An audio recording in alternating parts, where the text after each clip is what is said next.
Buenos días, hermanos y hermanas. Hoy, como todas las mañanas, nos encontramos aquí, en este medio de comunicación para reflexionar el Evangelio del día. Déjenme decirles que por ahorita solo estamos reflexionando el Evangelio, pero Dios mediante la otra semana empezaremos también a compartir la lectura del día, el Salmo del día, acompañado del Evangelio. Hoy en esta mañana, la Santa Iglesia Católica nos propone el Evangelio de San Juan y lo vamos a leer en el nombre del Padre, del Hijo y del Espíritu Santo. Amén. Del Evangelio de San Juan en el capítulo 11, versículo 45 al 56. Dice así la palabra del Señor. En aquel tiempo, muchos de los judíos que habían ido a casa de Marta y María, al ver que Jesús había resucitado a Lázaro, creyeron en él. Pero algunos de entre ellos fueron a ver a los fariseos y los contaron lo que había hecho Jesús. Entonces los sumos sacerdotes y los fariseos convocaron al Sanedrín y decían: ¿qué sería bueno hacer? Ese hombre está haciendo muchos prodigios. Si lo dejamos seguir así, todos van a creer en él. Van a venir los romanos y destruirán nuestro templo, nuestra nación. Pero uno de ellos, llamado Caifás, que era sumo sacerdote en aquel año, les dijo: ustedes no saben nada. ¿No comprenden que conviene que un solo hombre muera por el pueblo y no que toda la nación perezca? Sin embargo, esto no lo decía por sí mismo, sino que, siendo sumo sacerdote aquel año, profetizó que Jesús iba a morir por la nación. Y no solo por la nación, sino también para congregar en la unidad a los hijos de Dios que estaban dispersos. Por lo tanto, desde aquel día tomaron la decisión de matarlo. Por esa razón, Jesús ya no andaba públicamente entre los judíos, sino que se retiró a la ciudad de Efraín, en la región continua al desierto, y ahí se quedó con sus discípulos. Se acercaba la Pascua y los judíos llegaban de las muchas naciones circunvecinas a Jerusalén antes de la Pascua para purificarse. Buscaban a Jesús en el templo y se decían unos a otros: ¿qué pasará? ¿No irá a venir para esta fiesta? Hermanos, esta es la palabra del Señor. Bueno, hermanos, en esta mañana vamos a reflexionar el Evangelio detenidamente para ver qué nos quiere decir la palabra de Dios. Sería bueno partir de este punto. Primeramente vemos en esta lectura que hay dos tipos de grupo de judíos. Un grupo que andaba con Jesús, pero solo andaban tratando y vigilando a Jesús en qué fallaba para poderlo acusar con los fariseos. Pero también andaba otro grupo, en los cuales sí, de verdad seguían a Jesús. Y hoy en esta mañana el Señor te quiere preguntar a ti y a mí: ¿en cuál de los grupos estás tú, hermano? ¿En el grupo de los que seguían a Jesús por amor o los que andaban por criticarlo? Pero también había un tercer grupo, si tú notas, mi hermano. Un grupo que con el caminar con Jesús iban creyendo en Jesús, como menciona el Evangelio. Quizás en ese grupo tú y yo nos encontramos, hermano y hermana, y es que en el caminar del Señor, poco a poco, vamos a ir dejando cosas. Lamentablemente, como seres humanos no podemos dejar todo de un solo, pero sí con el caminar del tiempo, que vayamos de la mano del Señor, el Señor poco a poco nos irá moldeando. Y vemos cómo Jesús en este versículo nos acaba de relatar que había hecho un milagro grande, y era esto lo que alarmaba a los judíos. Un milagro no extra, sino que súper extra, que era una resurrección, la resurrección de su primo Lázaro. Y es que Dios es capaz, hermano y hermana, oye lo que te digo, Dios es capaz de sacar vida donde no hay vida, donde ya no hay capacidad de volver a alguien a la vida. Cuando el hombre dice, hasta aquí, ya no se puede, es cuando Dios empieza a actuar. Y es que nosotros, hermano y hermana, ¿de dónde fuimos hechos? Fuimos creados de la nada nos creó Dios, y es lo que Dios ha hecho de cada uno de nosotros. Y muchas veces el Señor también nos saca de la muerte, del pecado mortal. Yo, hermano y hermana, soy testigo que Dios me sacó de mi pecado, y el pecado por el cual yo llegué a la gracia de Dios, llegué al matrimonio. Dios me sacó de ese pecado que me impedía comulgar el cuerpo y la sangre de Cristo. Lamentablemente viví un tiempo solamente acompañado con mi esposa, pero Dios me llamó y Dios me sacó de ese pecado. Así también Dios nos va resucitando constantemente. Pero también había otro grupo, un grupo de chismosos que andaban también ahí, y andaban viendo siempre en qué pillar al Señor, en qué acusarlo ante los fariseos. Y tú y yo, hermano, preguntémoslo, ¿somos chismosos? Cuando nosotros mismos hablamos de la iglesia, hablamos de los sacerdotes, o quizás hablamos del Papa. Pregúntate si un día has hablado del sacerdote o de un obispo, o has hablado quizás de tu grupo, o has hablado de algún miembro de la iglesia. Entonces, si has hecho esto, arrepiéntete, porque has entrado en el grupo de los chismosos. Porque recuerda cómo dijo Jesús cuando se le pareció a San Pablo, que en ese entonces era Saulo de Tarso. Porque Saulo, hermano y hermana, era un fariseo, un perseguidor de la iglesia católica. Perseguía a los cristianos, perseguía a los apóstoles, a los creyentes contemporáneos. Y dice que para él era un deleite seguir a los cristianos. Pero hasta que un día, como decimos en el buen sentido salvadoreño, Cristo lo topó al poste. Y dice que se le apareció y lo botó del caballo. Y escucha bien, Saulo perseguía a la iglesia. Y viene Jesús y le dice, Saulo, Saulo, ¿por qué me persigues?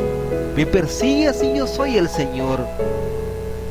Perseguir, criticar a la iglesia, es criticar al propio Cristo, hermano y hermana. Y los fariseos y los sumos sacerdotes, dice la palabra de Dios, que se reunieron para hacer algo. Quizás llegó al punto que el problema que sentían los fariseos no era que él predicara la palabra, sino que el problema de ellos eran dos. Uno, que ellos sentían que su negocio se les podía ir abajo, porque ellos vivían de lo del pueblo, y ellos sentían que era una amenaza, y la amenaza la veían más que todo en el hecho de que Jesús hacía muchos prodigios en esa región. ¡Wow! ¡Cuántos prodigios! Y es que algo que nunca se había visto en la historia del ser humano. Una persona de carne y hueso, haciendo ver los ciegos, haciendo escuchar a los sordos, haciendo caminar a los paralíticos, haciendo hablar a muertos y volviéndolos a la vida. Y es que Jesús, hermano y hermana, es un ser humano extraordinario como ser humano, y como Dios es un ser, es una persona divina. Y sabemos que Dios es 100% hombre, pero también es 100% Dios. Eso es poderoso, hermano. Y para ellos superioridad, piénsalo, no era la salvación quizás de las personas, sino su posición económica, política o social. Y es que los fariseos, y es que estas personas eran respetadas, y en muchas ocasiones Jesús nos dice, les decía a los oyentes contemporáneos, que a los maestros de la ley y a los fariseos les gustaba pasear por las plazas, ser saludados, eran reconocidos como unas personas, digamos, santas, pero Jesús les dice que eran sepulcros blanqueados. Y nosotros, hermanos, cuando vemos a un hermano necesitado, ¿cómo lo vemos? Piensa, ¿cómo vemos a una persona necesitada?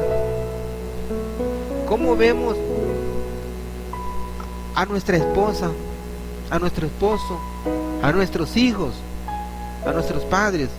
Y es que muchas veces nosotros vemos a nuestra esposa como una esclava, como una persona que es obligación que tiene que tenerme la ropa lista, que es obligación tenerme la comida hecha, y si no me la tiene, me no. Y a veces vemos que quizás las esposas creen que el esposo es como una fuente de la cual llegará el dinero. A veces creemos que nuestros hijos son como esclavos de nosotros y que tienen que hacerlos caso si nosotros pasamos por encima de ellos. A veces creemos que nuestros padres son como un cargo para nosotros, que nuestros vecinos son un estorbo. Piensa en esta reflexión. Recuerdo que, no sé si tú recuerdas, mi hermano, mi hermana, que en los años 80 salió una canción que era muy necia. Y yo siempre dije, ¿por qué existe esta canción? Y decía la canción que para ir al cielo se necesitan dos escaleras, una grande y una pequeña. Y eso es la mentira más grande, porque para ir al cielo no necesitas una escalera grande y una pequeña, no, hermano. Yo te voy a decir para qué es lo que se necesita para ir al cielo. Lo que se necesita para ir al cielo son hermanos necesitados, económicamente y espiritualmente. Es que ellos te llevarán al cielo. Recuerdo que dice la palabra de Dios en el libro de Apocalipsis, que cuando nosotros nos presentemos ante la presencia de Dios, así que Dios nos va a decir, tuve hambre y me diste de comer, tuve sediento y me diste de beber, tuve desnudo, me vestiste. Y dice que nosotros vamos a decir, Señor, pero ¿cuándo te vimos hambriento y te dimos de comer? ¿Cuándo te vimos sediento, te dimos de beber? ¿Cuándo te vimos desnudo y te vestimos? Y Jesús nos va a decir, cuando tú lo hiciste con uno de mis hijos, conmigo lo hiciste. Y tú, padre de familia, madre de familia, que me estás oyendo, dale gracias a Dios, porque cuando tú no fuiste capaz de abandonar a tus hijos, es a Cristo que no abandonaste.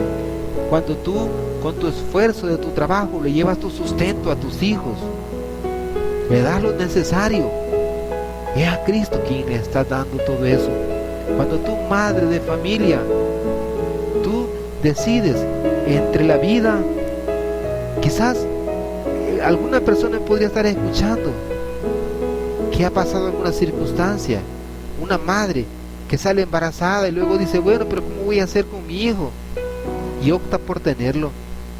Y saber que Dios es el que siempre nos va ayudando. Y es a Dios quien aceptando a esa criatura. Y es a Dios quien cuidó también. Y es eso lo que Dios le va a recompensar en el último día. Tú me asististe, hija mía, cuando asististe a tu hijo. A veces no valoramos el sacrificio que Cristo hizo por nosotros en la cruz. Quiero terminar esta pequeña reflexión, hermano y hermana, con una anécdota que cuenta un sacerdote. Dice que cierto día estaba confesando y dice que entre la fila de los que estaban confesando iban cuatro jóvenes y dice que los jóvenes iban chistando, contando chistes en la fila de confesión, y dice el sacerdote que él se molestó tanto y se salió de donde estaba confesando y se acercó a los jóvenes y les dijo: miren, jóvenes, a mí no me cuesta nada el perdón que les voy a dar. Y se metió la mano a la camisa y se sacó un crucifijo y les dijo: a mí no me cuesta nada, pero al que está aquí sí le costó sangre, sí le costó su vida, y a ese es Jesús. Y decía el sacerdote que esas palabras llegaron hasta lo más profundo de los jóvenes, y desde ese día, cada vez que fueron a confesarse, fueron en un sentido de oración. Y es que la verdad es que a Cristo le costamos. Y yo espero, hermano y hermana, que esta pequeña reflexión venga a ayudarnos a cada uno de nosotros y que nos haga y que nos convierta en mejores cristianos. Yo te invito, hermano, que en este momento cierres tus ojos donde estés y vamos a hacer una pequeña oración pidiéndole a Dios que nos ayude a comprender sus designios, lo que Él nos quiere decir cada día en estas meditaciones. Cierra los ojos y dile al Señor: Señor, yo quiero pedirte en este momento que venga sobre mí, que venga sobre todos los que nos están escuchando. Espíritu Santo, escucha mi voz. Yo no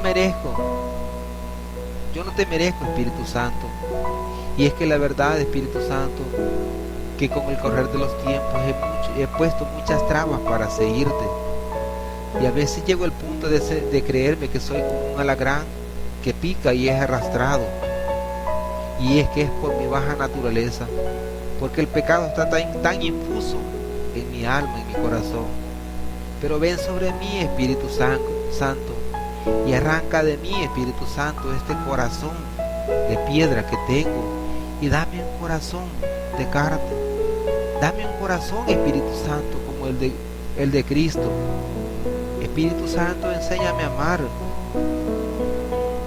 Dile al Espíritu Santo ahí donde estás sentado: Espíritu Santo, me consagro a ti y te pido, Espíritu Santo, que tome dominio sobre mí, sobre mi familia, sobre mi esposa, sobre mis hijos, sobre todos los que están al contorno, para que realmente podamos tener a Cristo realmente como nuestro Señor y Salvador. Espíritu Santo, ayúdame de todo lo que me aparta de ti, y tú seas realmente mi maestro, Espíritu Santo, y me recuerdes, Espíritu Santo, todas las cosas, todas las enseñanzas que Cristo me dio, y dame la gracia, Espíritu Santo, para servirte, para seguirte según sea tu santa voluntad. Y es que, como decía San Francisco de Asís en su oración: Altísimo y glorioso Dios, Espíritu Santo, ilumina las tinieblas que hay en mi corazón. Dame fe recta, gran esperanza y un gran amor. Ayúdame a saber, Espíritu Santo, lo que viene de mí y lo que viene de Dios. Lo que viene de Dios, Padre. Y dame las fuerzas para cumplir. Y que la Virgen María, esposa del Espíritu Santo, y que como un pararrayo del Espíritu Santo nos atraiga sobre ti, y que no deje que nunca nos abandone el santo nombre de Dios Padre, y que siempre nos guarde y nos proteja. Amén, amén. Padre nuestro que estás en los cielos, santificado sea tu nombre. Venga a nosotros tu reino. Hágase, Señor, su voluntad en la tierra como en el cielo. Darnos hoy nuestro pan de cada día. Perdona nuestras ofensas como también nosotros perdonamos a los que nos ofenden. No nos dejes caer en tentación. Líbranos del mal. Amén. Dios te salve María, llena eres de gracia. El Señor es contigo. Bendita eres entre todas las mujeres. Bendito es el fruto de tu vientre Jesús. Santa María, Madre de Dios, ruega por nosotros los pecadores, ahora y en la hora de nuestra muerte. Amén. La gloria sea para el Padre, al Hijo y al Espíritu Santo, como era en un principio, ahora y siempre, por los siglos de los siglos. Amén. Quiero que repitas conmigo esta pequeña oración. Viva Jesús por siempre, Santa María eternamente. Viva Jesús por siempre y Santa María eternamente. Viva Jesús por siempre y Santa María eternamente. Y le vamos a pedir a nuestra Madre Santísima que nos dé su bendición. Juntemos nuestras manos, digamos: Dulce Madre, no te alejes, tu vista a mí no aparte, ven conmigo a todas partes y solo nunca nos dejes, ya que nos quieres tanto como una verdadera madre. Haz que nos bendiga el Padre, el Hijo, el Espíritu Santo. Amén. Y que Dios los bendiga, hermanos, y un fuerte abrazo de Shalom. Los quiero, hermanos.